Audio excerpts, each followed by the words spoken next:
भारत के प्रधानमंत्री श्री नरेंद्र मोदी के नेतृत्व में केंद्र की भारतीय जनता पार्टी सरकार के 8 साल में सेवा सुशांत और गरीब कल्याण की अनंत यात्रा में जो कार्य किए गए हैं, पहले देश में एक सामान्य सोच थी कि इस देश का कुछ भी नहीं हो सकता। अब आम जनमानस में यह साधारण बनी हुई है कि मोदी है तो मुमकिन है। 8 साल की यात्रा देश की सोच को बदलने की यात्रा है। भारत में समाज के हित में जो कार्य किए गए हैं, उन कार्यों की विस्तार से जानकारी देते गाजियाबाद के सांसद डॉक्टर वी.के. जंडल वे राज्य मंत्री इंद्र कसम, महानगर अध्यक्ष संजीव शर्मा, जिला अध्यक्ष दिनेश सिंगल, विधायक अतुल गर्ग, महापौर आशा शर्मा वे सभी पदाधिकारी मौजूद थे। माननीय श्री गाजियाबाद सांसद वी.के. जंडल विस्तार से जानकारी देते जो क्षेत्र के लिए कार्य किए हैं वे इस प्रकार हैं। पिछले 8 वर्षों में देश की गरीब 22% से हटकर 10 से नीचे आ गई है। कारण संकट के बावजूद अत्यंत गरीब की दर में 1% से कम 8 पर स्थिति बनी हुई है। 8 वर्षों में देश की प्रति व्यक्ति यह दुगनी हुई है। 2014 में 79 सालाना अब 1.5 लाख रुपए है। विदेशी मुद्रा भंडार भी लगभग दुगना हुआ है। 2014 में 300 अरब डॉलर और लगभग 600 अरब डॉलर है। आज़ादी के 70 साल में देश में केवल 6.37 लाख स्कूल बने, जबकि श्री नरेंद्र मोदी सरकार के केवल 8 वर्षों में 6.53 लाख प्राइमरी स्कूल बने हैं। 2014 में भारत की संरक्षक दर 69 2022 में यह आंकड़ा 75 पॉइंट है। 8 साल में देश की संरक्षिता 6 पॉइंट से अधिक बढ़ी, जो कि एक विशिष्ट उपलब्धि है। विगत 8 वर्षों में देश में 15 नए एम्स का निर्माण हुआ, जबकि आज़ादी से 2014 तक देश में केवल 7 एम्स थे, उसमें से भी 6 सुविधाएं हैं। अटल बिहारी वाजपेयी जी की सरकार में बने डॉक्टर की संख्या भी पिछले 8 साल में 12 लाख से ज़्यादा बढ़ी है। 8 साल में लगभग 170 नए मेडिकल कॉलेज बने हैं। 8 साल में भारत का सड़क नेटवर्क दुनिया में दूसरे स्थान पर पहुंच गया है। पिछले 8 साल में हमारी सरकार ने लगभग 3,25,000 किमी सड़क निर्माण को मंजूरी दी है। सौर और पवन ऊर्जा में भारत की क्षमता बीते 5 सालों में दुगनी हुई है। कोविड-19 में उत्पाद मंदी के बावजूद पिछले वित्तीय वर्ष में 218 अरब डॉलर का रिकॉर्ड वित्तीय वर्ष में 2021-2022 के 10 महीने में भारत के किसी निर्माण में 23% की बढ़ोतरी दर्ज की गई है। 2009 से 2014 तक मनमोहन सरकार के 5 सालों में किसी बजट में 8.5 की वृद्धि हुई है तथा 2009-2010 में मनमोहन सरकार में जो किसी बजट साहब है 10 गुना बढ़ गया है। 2013-2014 में भारत की जीडीपी 112.33 लाख करोड़ रुपए के आसपास थी। आज भारत की जीडीपी दुगने से भी अधिक यानी 232.14 लाख करोड़ रुपए से ज़्यादा है। प्रधानमंत्री श्री नरेंद्र मोदी जी के शासन में देश में 500.5 अरब डॉलर विदेशी विदेश निवेश आए हैं, जो कि यूपीए सरकार के 10 वर्षों में एफडीआई के मुकाबले में 65% ज़्यादा है। जीएसटी कलेक्शन लगातार रिपोर्ट स्थापित कर रहा है। यह हर महीने लगातार 1 लाख करोड़ रुपए से अधिक रहा है। पिछली बार तो यह 1.67 लाख करोड़ रुपए से अधिक पहुंच गया है। आइए लेते हैं सीधी जानकारी। आप देख रहे हैं सच का कारवा न्यूज। खास रिपोर्ट पप्पन ठाकुर की। भारतीय जनता पार्टी का हर कार्यकर्ता हर काम के अंदर सेवा ही संगठन से जुड़ा। हमारे जनप्रतिनिधियों के साथ उन्होंने समाज के लिए जब जब भी कोई काम पड़ा, जब जब भी कोई जरूरत पड़ी, अपनी सेवा से समाज को आगे बढ़ाने का काम किया। भावना राष्ट्र सर्वोपरि है, ये अब एक तरह से सब जगह व्यापक रूप से फैली है। पहले थोड़ा इसके अंदर कमी थी। गांव, गरीब, किसान, दलित, पीड़ित, शोषित, वंचित, पिछड़े, युवा, महिलाओं और किसानों का सबका विकास हुआ। कल्याणकारी अर्थव्यवस्था का निर्माण 8 साल पहले शुरू हुआ था और अगर आप देखेंगे कि इससे, इस कल्याणकारी अर्थव्यवस्था से जो हमारे गरीब हैं उसके कल्याण की इसमें भावना निहित है। हमारे प्रधानमंत्री जी की जो यात्रा है वो अथक प्रयासों का परिणाम है और 8 वर्षों में भारत की तस्वीर बदली है, चाहे अंतर्राष्ट्रीय स्तर हो, चाहे हमारा खुद का देश हो या आसपास के पड़ोसी देश हो। पहले योजनाएं कागज पर बनती थी और मैं इसका एक उदाहरण देता हूं इसके बाद, और जब तक वो कार्यान्वित होती थी तब तक बहुत समय निकल जाता, लेकिन अब आपने देखा होगा योजना बनती है, योजना के बारे में बताया जाता है और दिए हुए समय पर वो योजना कार्यान्वित हो जाती है। और इसका उदाहरण मैं अपने मंत्रालय से आपको देता हूं। आपने देखा होगा सभी हुआ वो इन 8 साल के दौरान हुआ और इसका मैं आगे उदाहरण भी आपको दूंगा। पहले एक सरकार का जो तंत्र था वो इस प्रकार का था जिसमें वंशवाद, परिवारवाद, जातिवाद, इन चीजों के ऊपर ज्यादा जोर दिया जाता था। परंतु अब निर्णय लेने की जो जड़ता वो समाप्त हो चुकी है और योग्यता के आधार पर लोगों को प्रोत्साहित किया जाता है कि वो देश के लिए जो भी चीज वो करना चाहते हैं वो कर सके। ये सरकार, कई बार प्रधानमंत्री जी ने भी कहा है, गरीबों की सरकार है, किसानों की सरकार है, वंचितों की सरकार है, उन सबके लिए काम करती है जो समाज के आखिरी छोर पर है। ये सरकार सर्वस्पर्शी सरकार है, किसी प्रकार का भेदभाव 8 साल के अंदर इन्होंने नहीं किया और समझी गई। जितनी भी योजनाएं सरकार ने बनाई वो सब गरीबों को जीवन स्तर को अच्छा करने के लिए, वंचितों को समाज की मुख्य धारा में लाने के लिए, उनको दोनों चीजों के ऊपर ध्यान दिया गया है।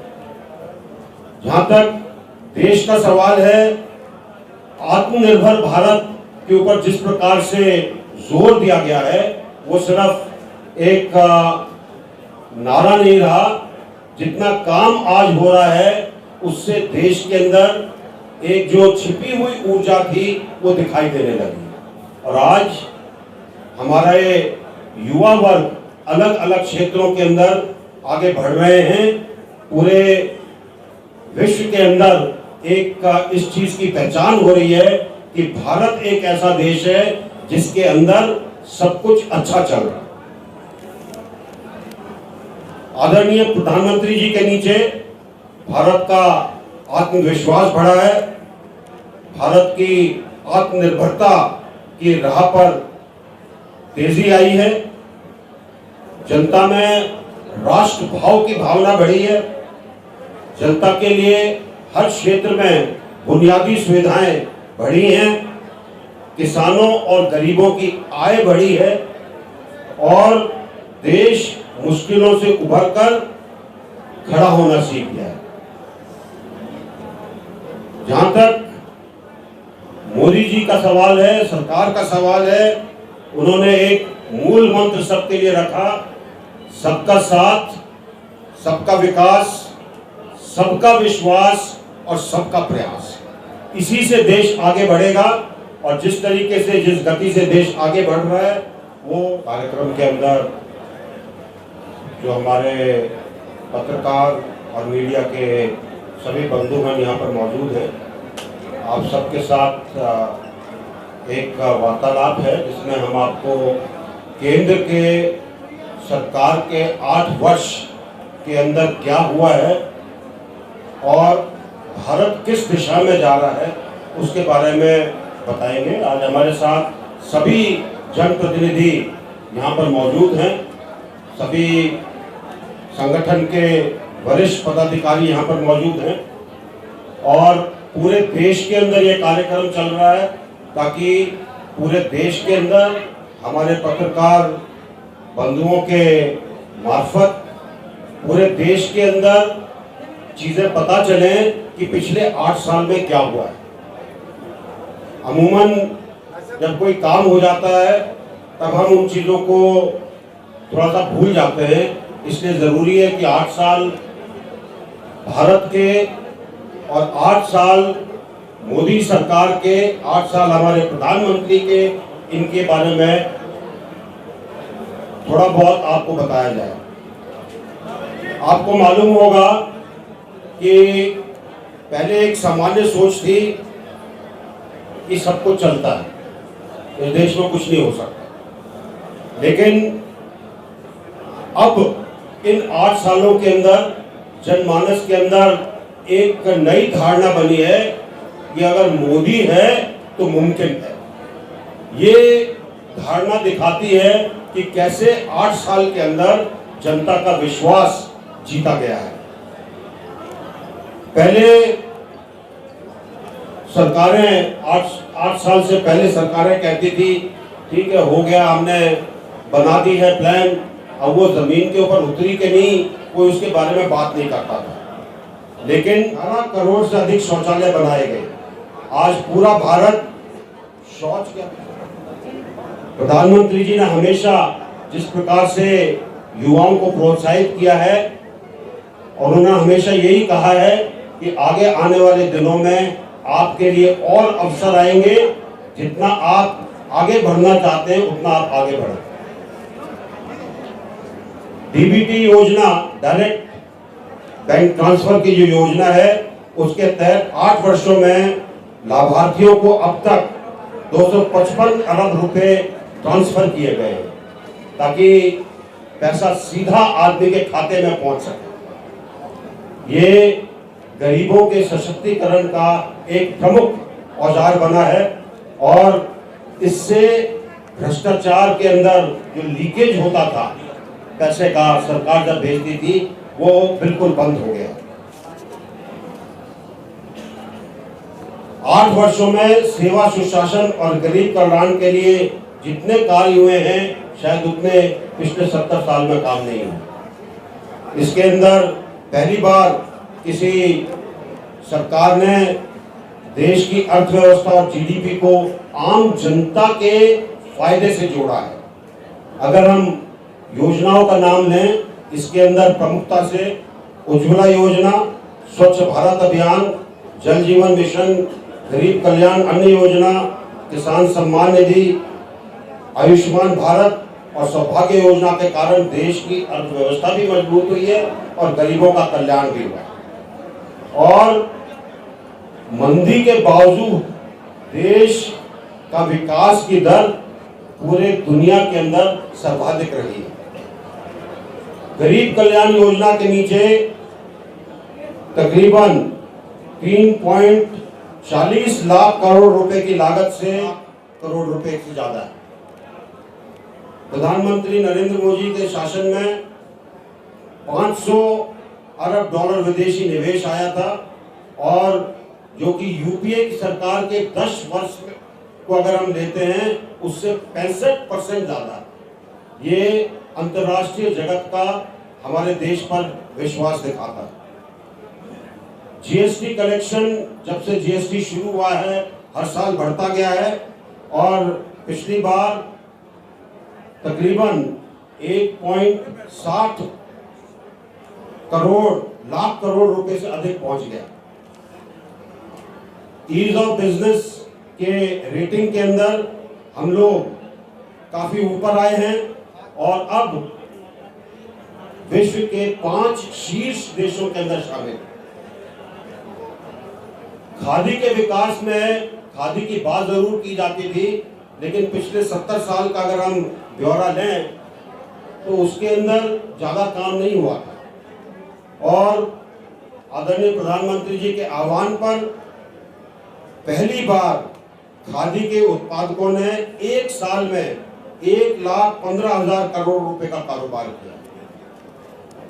पहली बार एक ऐसी राष्ट्रीय शिक्षा नीति बनी है जिसके अंदर देश की मिट्टी की सुगंध है, जिसके अंदर देश की सब भाषाओं का मान दिया गया है, जिसके अंदर प्रयत्न किया गया है कि भारत की संस्कृति के बारे में और ज़्यादा लोगों को पता चले और हमारे विद्यार्थी उसके साथ जुड़े।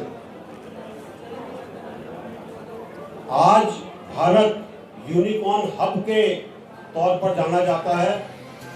तकरीबन 68,000 से अधिक स्टार्टअप कार्य कर रहे हैं और देश में 100 से अधिक तकरीबन 170 नए मेडिकल कॉलेज खोले गए हैं ताकि और हमारे डॉक्टरों की संख्या के अंदर वृद्धि हो। 8 साल में भारत का रोड नेटवर्क, सड़क नेटवर्क दुनिया में दूसरे स्थान पर पहुंच गया और तकरीबन 25,000 किलोमीटर सड़कें के निर्माण की मंजूरी दी गई इन 8 साल के अंदर। आप देख रहे हैं कि कैसे अपने इलाके के चारों तरफ भी अलग अलग सड़कों का निर्माण हो रहा है। कई सड़कें निर्माणाधीन हैं, कईयों के निर्माण के लिए डीपीआर बन गए। सौर और पवन ऊर्जा में भारत की क्षमता बीते 5 सालों के अंदर दुगनी हुई है। 2012-13 में देश में खाद्यान्न का उत्पादन 255 मिलियन टन था, जो कि 21-22 में बढ़कर 316 मिलियन टन हो गया और ये आजादी के बाद से अब तक का सबसे बड़ा रिकॉर्ड उत्पादन।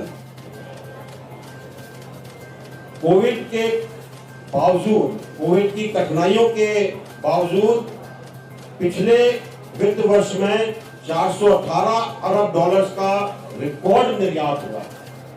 ये सोचने की बात है कि कोविड के अंदर जिस तरीके से सरकार ने कदम उठाए, जिस तरीके से लोगों की सेवा की, जिस तरीके से पार्टी के लोगों ने सेवाई संगठन के नाम से एक जागृति पैदा की, हमारे निर्यातकों ने इतना बड़ा रिकॉर्ड हासिल किया। वित्तीय वर्ष 21-22 के 10 महीने में भारत के कृषि निर्यात में 23% की वृद्धि हुई। 2009 से 2014 तक 5 सालों में कृषि बजट 8.5% था, वही 2014 से 19 के बीच में 38% हुआ। 2013-14 में भारत की जीडीपी सशक्तिकरण हुआ, इससे स्वास्थ्य लाभ का फायदा मिला और देश के अंदर जो गंदगी होती थी वो दूर हुई। प्रधानमंत्री मुद्रा योजना के नीचे 34 करोड़ से अधिक लोन वितरित किए गए ताकि छोटे व्यापारी को उसका फायदा मिले। जनधन योजना में तकरीबन 45 करोड़ अधिक खाते खुल चुके हैं, जिससे डीबीटी करने के अंदर मदद मिलती है। हर किसी का खाता होने से उसको भी अपने पैसे निकालने में सुविधा होती है। आत्मनिर्भरता के बारे में 1947 के समय भी बात की गई थी, लेकिन जिस तरीके से ये एक जन अभियान बना है मोदी जी के नीचे, वो अपने आप के अंदर एक अनूठा उदाहरण है। इसके नीचे अर्थव्यवस्था, बुनियादी ढांचा, डेमोग्राफी, मांग और सिस्टम, इन सब के ऊपर काम किया गया है और हर तरीके से कोशिश की गई है कि भारत के अंदर चीजें बने, दूसरे देश भी भारत आए, अपनी टेक्नोलॉजी दें और हम अच्छी टेक्नोलॉजी विकसित कर पूरे विश्व के अंदर सामान को सप्लाई कर सकें। कुछ आत्मनिर्भरता के मुख्य पहलू रहे हैं। हर गरीब को घर, हर घर में बिजली, पानी, गैस, शौचालय और आयुष्मान भारत का कार्ड, हर गांव में इंटरनेट का कनेक्शन, कॉमन सर्विस सेंटर और हर गांव को ऑप्टिकल फाइबर से जोड़ा जाना, हर गांव को राजमार्ग से जोड़ने की पहल, हर गांव तक पक्की सड़कें, खाद्यान्न में आत्मनिर्भरता की पहल, खाद्यान्न का रिकॉर्ड उत्पादन, रक्षा के क्षेत्र में आत्मनिर्भरता पर काफी जोर दिया गया है और 200 से अधिक रक्षा उपकरणों को विदेश से अब खरीदा नहीं जा रहा। शुरू हुई है। सैन्य हथियार बनाने वाली 3 भारतीय कंपनियां दुनिया की 100 टॉप कंपनियों के अंदर आ गई हैं। 1 लाख करोड़ रुपए की गति शक्ति योजना, प्रोडक्ट लिंक इंसेंटिव योजना शुरू हुई है ताकि आत्मनिर्भरता के लिए काफी सहायता दी जा सके। अंतरिक्ष क्षेत्र में हम एक महाशक्ति के रूप में उभरे हैं। सेल्फ हेल्प ग्रुप वर्किंग और सेना में महिला अफसरों की नियुक्ति, ये काफी इसमें गति बढ़ी है। मुद्रा लोन में प्राथमिकता हमारी महिलाओं को दी गई है। बेटी बचाओ बेटी पढ़ाओ, सुकन्या समृद्धि योजना, पीएम की समर्थ योजना, सुरक्षित मातृत्व आश्वासन, इन सब से महिलाओं को आत्मनिर्भर बनाने का कार्य किया गया है।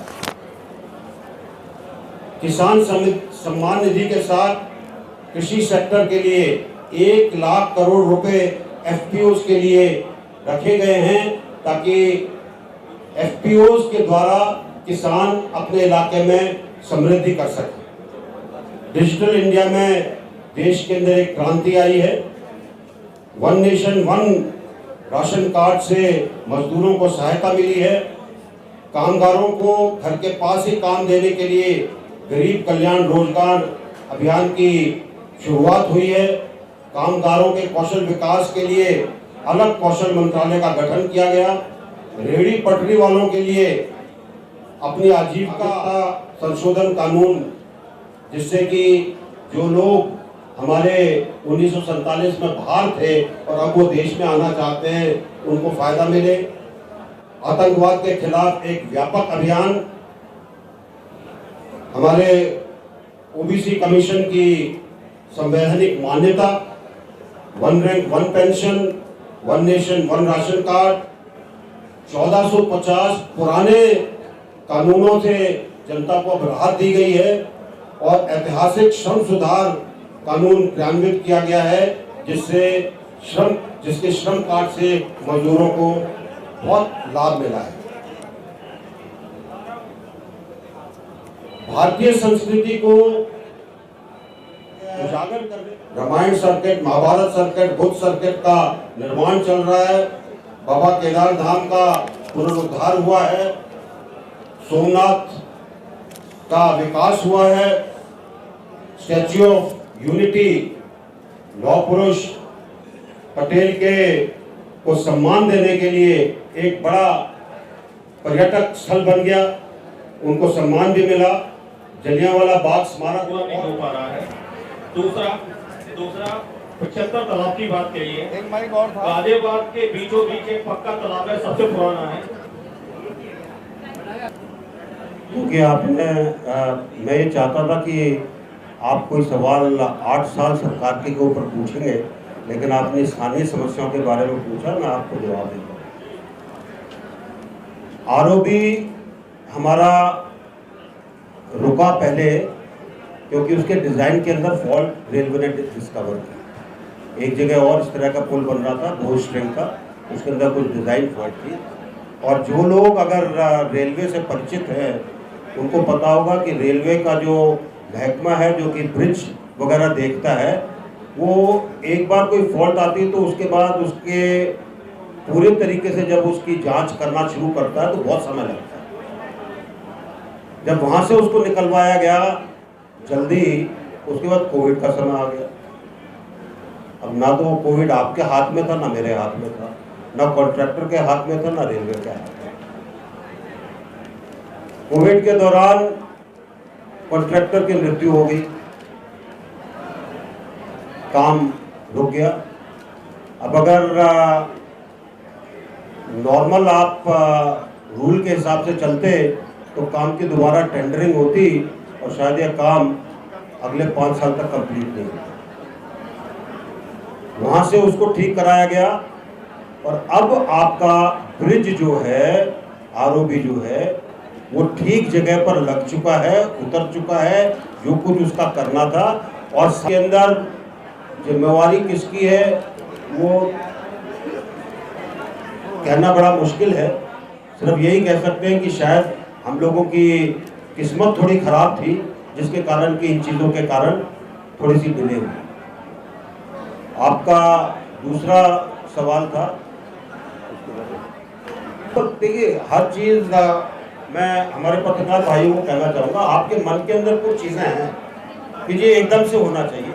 सब चीज़ों के ऊपर ध्यान दिया जा रहा है। शहीद स्मारक का भी ठीक किया जा रहा है। एक शहीद स्मारक के लिए हमने टैंक रखवाया उसको ठीक कराने के लिए, लेकिन मेरी नज़र के अंदर अभी वो पूरी तरह से ठीक नहीं हुआ है। उसका सर्वेक्षण हो चुका है, उसके ऊपर काम जारी है। 75 सरोवर हमने पूरे करने हैं, उसके अंदर पक्का तालाब भी शामिल है। अब आप पक्का तालाब भी शामिल है, वो पक्का तालाब होगा कंप्लीट, लेकिन अगर आप चाहें कि वो कल कंप्लीट हो जाए तो मैं कहूँगा आपको कि कल कंप्लीट नहीं होगा, उसमें बहुत काम करने की आवश्यकता है। महंगाई एक ऐसा मुद्दा है जो अलग अलग चीज़ों के ऊपर निर्धारित है। हर साल महंगाई की दर बढ़ती है, उसके बाद घटती नहीं है।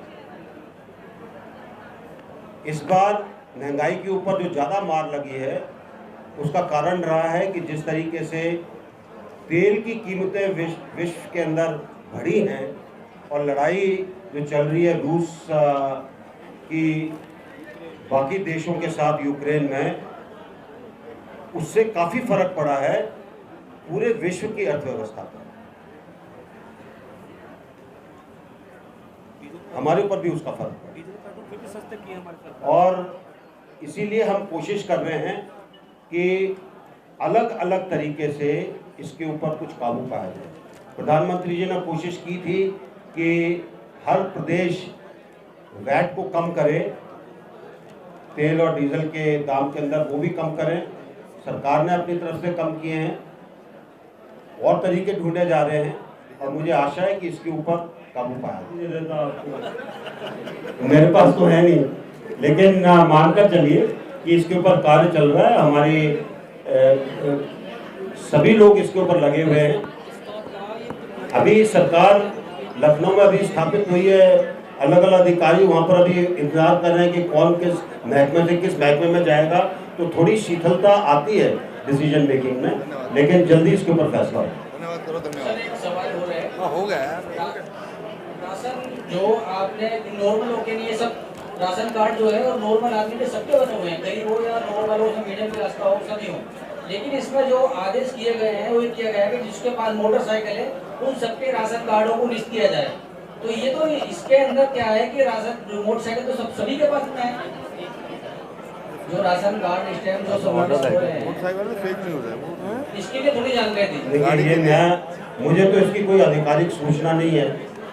कई बार कई अनाधिकारिक चीज़ें जो हैं जो कि बाजार में घूमती हैं उनके बारे में मैं टिप्पणी नहीं करूंगा, लेकिन आधिकारिक तौर पर ऐसा कुछ नहीं है। माननीय मंत्री जी, आपके राज्य में 8 साल में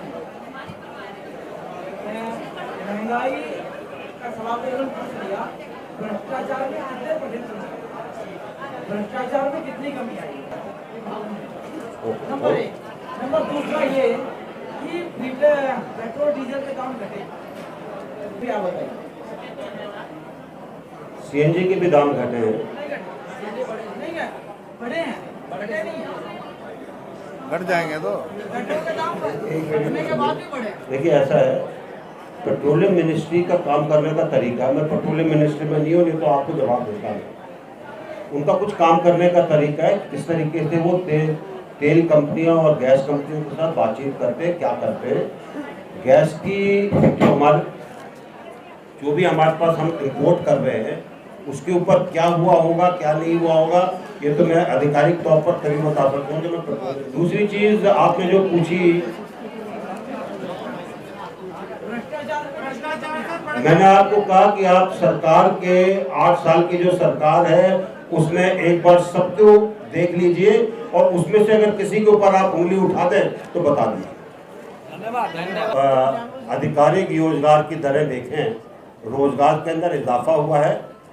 जहाँ तक देखिए, हमारी दिक्कत क्या है कि ऑर्गेनाइज सेक्टर और अनऑर्गेनाइज सेक्टर अलग अलग तरीके से। हमारी एक आदत है, हम सिर्फ ऑर्गेनाइज सेक्टर के बारे में बात करते हैं। सरकार के पास कभी इतनी नौकरियां नहीं होंगी कि पूरे देश के लोगों को नौकरी दे सके, लेकिन सरकार एक ऐसा इकोसिस्टम तैयार कर सकती है जिसके अंदर हम अपना काम खुद शुरू कर सकें, जिसके ऊपर बहुत काम चला है, चाहे वो कौशल विकास का हो, चाहे लोन देने का हो, चाहे स्टार्टअप को एनकरेज करने का हो, चाहे जो और ज़्यादा गरीब है जो स्वनिधि से काम करना चाहता है या मुद्रा लोन लेकर, हर तरीके से कोशिश की गई है। ये अब हमारे ऊपर है कि हम इनका कितना फ़ायदा उठाते हैं। का सर्वेक्षण हो चुका है, उसके ऊपर काम जारी है। 75 सरोवर हमने पूरे करने हैं, उसके अंदर पक्का तालाब भी शामिल है। अब आप पक्का तालाब भी शामिल है, वो पक्का तालाब होगा कंप्लीट, लेकिन अगर आप चाहें कि वो कल कंप्लीट हो जाए तो मैं कहूँगा आपको कि कल कंप्लीट नहीं होगा, उसमें बहुत काम करने की आवश्यकता है। महंगाई एक ऐसा मुद्दा है जो अलग अलग चीज़ों के ऊपर निर्धारित है। हर साल महंगाई की दर बढ़ती है, उसके बाद घटती नहीं है। इस बार महंगाई के ऊपर जो ज़्यादा मार लगी है उसका कारण रहा है कि जिस तरीके से तेल की कीमतें विश्व के अंदर बढ़ी हैं और लड़ाई जो चल रही है रूस की बाकी देशों के साथ यूक्रेन में, उससे काफ़ी फर्क पड़ा है पूरे विश्व की अर्थव्यवस्था पर। हमारे ऊपर भी उसका फर्क पड़ा और इसीलिए हम कोशिश कर रहे हैं कि अलग अलग तरीके से इसके ऊपर कुछ काबू पाया जाए। प्रधानमंत्री जी ने कोशिश की थी कि हर प्रदेश वैट को कम करे, तेल और डीजल के दाम के अंदर वो भी कम करें। सरकार ने अपनी तरफ से कम किए हैं, और तरीके ढूंढे जा रहे हैं और मुझे आशा है कि इसके ऊपर काबू पाया। मेरे पास तो है नहीं, लेकिन मानकर चलिए कि इसके ऊपर कार्य चल रहा है। हमारे सभी लोग इसके ऊपर लगे हुए हैं। अभी सरकार लखनऊ में अभी स्थापित हुई है, अलग अलग अधिकारी वहाँ पर अभी इंतजार कर रहे हैं कि कौन किस महकमे से किस महकमे में जाएगा, तो थोड़ी शीतलता आती है डिसीजन मेकिंग में, लेकिन जल्दी इसके ऊपर फैसला होगा। सर, एक सवाल हो रहा है। हो गया राशन जो आपने नॉर्मल लोगों के लिए सब राशन कार्ड जो है और नॉर्मल आदमी के सबके बने हुए हैं, गरीब हो या नॉर्मल हो, मीडियम क्लास का हो, सभी हो, लेकिन इसमें जो आदेश किए गए हैं वो ये किया गया है कि जिसके पास मोटरसाइकिल है उन सबके राशन कार्डों को लिस्ट किया जाए। तो ये तो इसके अंदर क्या है कि राशन मोटरसाइकिल तो सभी के पास में है, जो राशन कार्ड स्टैम्प जो सब मोटरसाइकिल में फेक न्यूज़ है, इसके लिए थोड़ी जानकारी दी। देखिए, ये नया, मुझे तो इसकी कोई आधिकारिक सूचना नहीं है। कई बार कई अनाधारित चीज़ें जो हैं जो कि बाजार में घूमती हैं, उनके बारे में मैं टिप्पणी नहीं करूँगा, लेकिन आधिकारिक तौर पर ऐसा कुछ नहीं है। हाँ जी मंत्री जी, आपके राज्य में 8 साल में महंगाई का सवाल पूछ लिया, भ्रष्टाचार में 80%, भ्रष्टाचार में कितनी कमी आई? नंबर 1। नंबर दूसरा ये कि पेट्रोल डीजल के दाम घटे, क्या बताइए? सीएनजी के भी दाम घटे हैं। नहीं है, बढ़े हैं, बढ़े नहीं हैं। घट जाएंगे तो पेट्रोल के दाम घटने के बाद भी बढ़े। देखिए, ऐसा है, पेट्रोलियम मिनिस्ट्री का काम करने का तरीका, मैं पेट्रोलियम मिनिस्ट्री में नहीं हूँ, नहीं तो आपको जवाब देता हूँ। उनका कुछ काम करने का तरीका है, किस तरीके से वो तेल कंपनियों और गैस कंपनियों के साथ बातचीत करते हैं, क्या करते हैं। गैस की जो भी हमारे पास हम इम्पोर्ट कर रहे हैं उसके ऊपर क्या हुआ होगा, क्या नहीं हुआ होगा, ये तो मैं आधिकारिक तौर पर कभी बता सकता हूँ। दूसरी चीज़ आपने जो पूछी, मैंने आपको कहा कि आप सरकार के 8 साल की जो सरकार है उसमें एक बार सबको देख लीजिए और उसमें से अगर किसी के ऊपर आप उंगली उठा दें तो बता दीजिए। आधिकारिक रोजगार की दरें देखें, रोजगार के अंदर इजाफा हुआ है।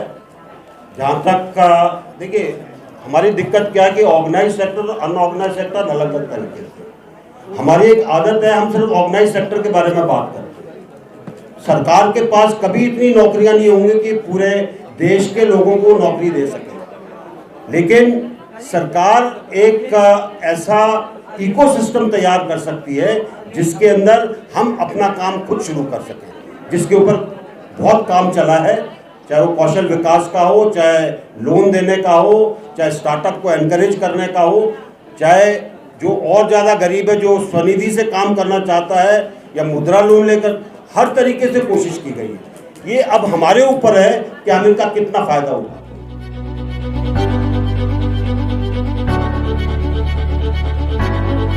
लाइसेंस की दुनिया का बेमिसाल संगम, हर खुशियों को लेंगे आप जीत, बस अपने जीवन में इस्तेमाल करें। 7177